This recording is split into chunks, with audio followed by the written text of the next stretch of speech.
They're tasked with protecting their communities, but in recent years, some firefighters in Mission found themselves in a personal war against cancer. Some lost that fight. And others were on a path that would change their lives and the law forever. Channel 5's Valerie Gonzalez with her story. In just a few years, the Mission Fire Department went from one firefighter battling cancer to 6. It's not a coincidence, but this became harder to prove than any of them could have imagined. Days at the Mission Fire Station normally start like this for George Wyant and Homer Salinas. Quickly, it can change.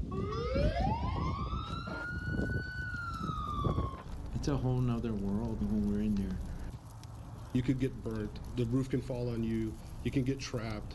A brotherhood forged in fire began as a calling. That's what I dreamed of since I was a kid. Without firefighting, I don't know what I would do with my life. In 2005, the dream was interrupted. Wyant got cancer. He felt blindsided. The type of cancer I had, which was Hodgkin's lymphoma, at the time there was no research into firefighters or anybody in my profession.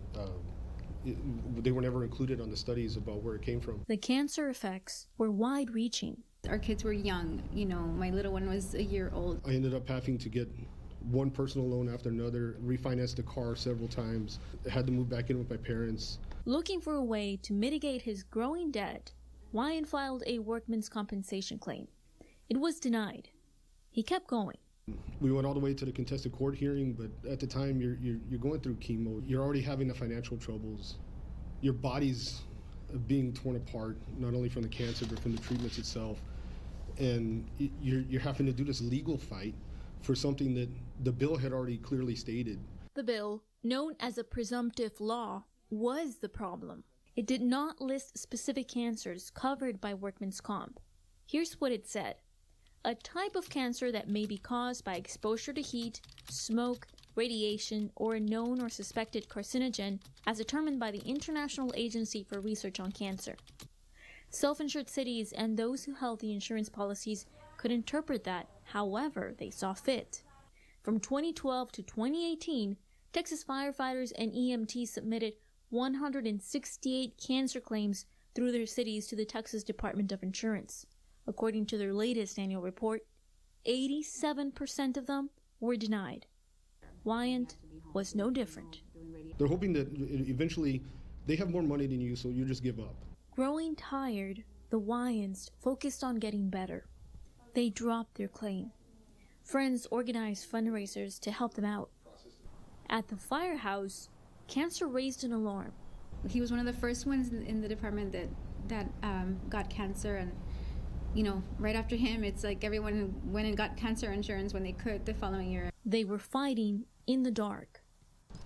Years would go by before the National Institute for Occupational Safety and Health Studies exposed the dangers. In 2013 and 2015, they released findings. When compared to the general population, firefighters are 9% more likely to get a cancer diagnosis and 14% more likely to die of it. Mission firefighters would see these statistics manifest in their department. 2 years after Wyant's diagnosis, cancer came like a wave. Nacho, he was a firefighter with me. My husband passed away 10 years ago, Ignacio Cantu. He worked for the Mission Fire Department there.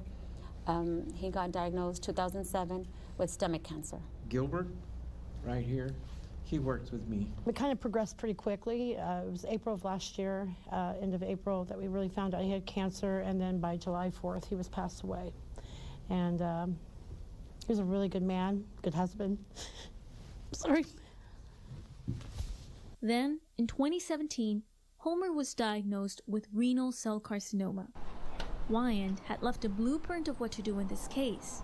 Salinas modified it. He filed a claim. When it was denied, he kept fighting. Like Wyant, the city's insurer challenged. Salinas kept going and overcoming many challenges. One, it wasn't enough. He spearheaded a change at the Capitol. Lawmakers listened. After months of fighting, They changed the law. The state now lists specific cancers. Locally, Salinas is pursuing more changes to improve the health of his fellow firefighters. Their equipment is getting cleaned after use, uniforms washed immediately after every fire, and certain firehouses are using a hose that transfers the dirty air released from the truck into the building, but now are funneling the air directly outside. The changes could help those who follow. Firefighting is going to be here, but we need to protect the ones that are protecting us. Joe Luna is fighting stage 3 colon cancer. He's not alone. His family, an updated law, and the Brotherhood are standing by his side.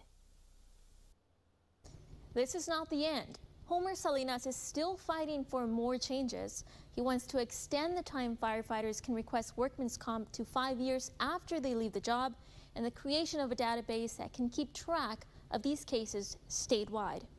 In the studio, Valerie Gonzalez, Channel 5 News at 10.